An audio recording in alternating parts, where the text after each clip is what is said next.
পাউরুটি আর ডিম দিয়ে তৈরি একদম ঝটপট সকালের একটা নাস্তায় আপনারা কিন্তু এটা রেখে দিতে পারেন। আর সকালে কিন্তু খুব সহজেই এটা তৈরি করে নিতে পারবেন। তো চলুন দেখে নিই মূল রেসিপিটি। আসসালামু আলাইকুম, আমি সাথী সিম্পল কুকের পক্ষ থেকে আপনাদের সবাইকে স্বাগত।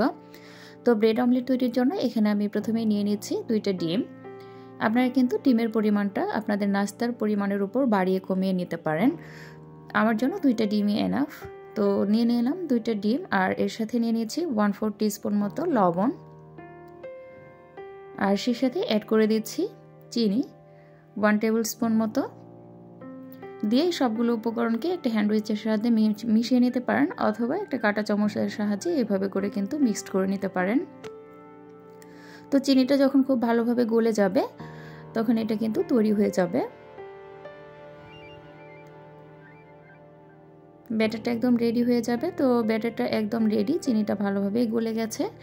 আর এই ফাঁকে আমি চুলায় একটি প্যান বসিয়ে প্যানটাকে খুব ভালোভাবে গরম করে নিয়েছি। দেন এই প্যানের মধ্যে দিয়ে দিচ্ছি সয়াবিন তেল সামান্য কিছু পরিমাণ, দিয়ে তেলটাকে একটু প্যানের সব পাশে এভাবে ছড়িয়ে নিচ্ছি। নিয়ে তেলটা গরম হয়ে এলে এর মধ্যে এখন আমি যে ডিমের মিশ্রণটা তৈরি করে রেখেছিলাম, ব্রেডটাকে এই মিশ্রণের মধ্যে এভাবে করে হালকা একটু চুবিয়ে প্যানের মধ্যে নিয়ে নিচ্ছি। আর সেম প্রসেসে এই সবগুলো ব্রেডকে আমি ডিমের মধ্যে করে এভাবে চুবিয়ে নেব।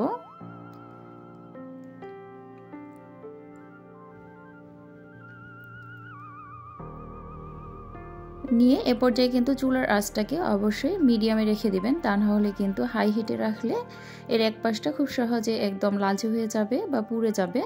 এটা খেতে কিন্তু এর টেস্টটা নষ্ট হয়ে যাবে। তো চুলার আঁচটাকে একটু মিডিয়াম টু লোতে রেখে এভাবে করে আমি আস্তে আস্তে 1 থেকে 1.5 মিনিটের মতো জাস্ট ভেজে নিলেই হবে, এপাশ ওপাশ করে। খুব বেশি সময় লাগে না, একদম সহজে আপনারা কিন্তু এই নাস্তাটা রেডি করে নিতে পারবেন। যাদের হাতে সকালে একদমই কম সময় থাকে তারা কিন্তু এই নাস্তাটা খুব সহজেই তৈরি করে নিতে পারবেন। আশা করছি আমার রেসিপিটি আপনাদের ভালো লেগেছে আর সহজও লেগেছে। যদি ভালো লাগে তাহলে অবশ্যই আমার চ্যানেলটিকে সাবস্ক্রাইব করে পাশে থাকা বেল আইকনটিকে প্রেস করে রাখবেন। আর ভিডিও দেখার শুরুতে অবশ্যই একটা লাইক দেওয়ার চেষ্টা করবেন। যদি খুব বেশি ভালো লাগে তাহলে ফ্রেন্ডস ফ্যামিলির সাথে শেয়ার করবেন। তো এই ছিল আমার আজকের নাস্তার রেসিপি। এখন আমি সেমভাবে সবগুলো ব্রেড এভাবে ভেজে নেব। তো এটা কিন্তু মোটামুটি হয়ে গেছে, এখন আমি এগুলো তুলে নিচ্ছি। আসলে আপনারা কতটা ক্রিস্পি করে এটা খেতে চান সেই অনুযায়ী নামিয়ে নেবেন, তবে খুব বেশি ক্রিস্পি না করে একটু সফট থাকলে কিন্তু এটা বেশি ভালো লাগে। তো আমি এখন নামিয়ে নিচ্ছি, আর বাকিগুলোও সেমভাবে ভেজে নেব।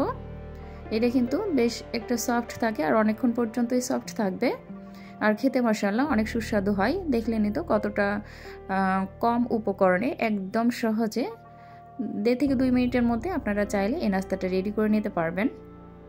তো এই ছিল আমার আজকের রেসিপি। সবাই ভালো থাকবেন, সুস্থ থাকবেন, এবং আগামী রেসিপি দেখার আমন্ত্রণ জানিয়ে আমি আমার ভিডিওটি আজকের মতো এখানেই শেষ করছি। আল্লাহ হাফেজ, আসসালামু আলাইকুম।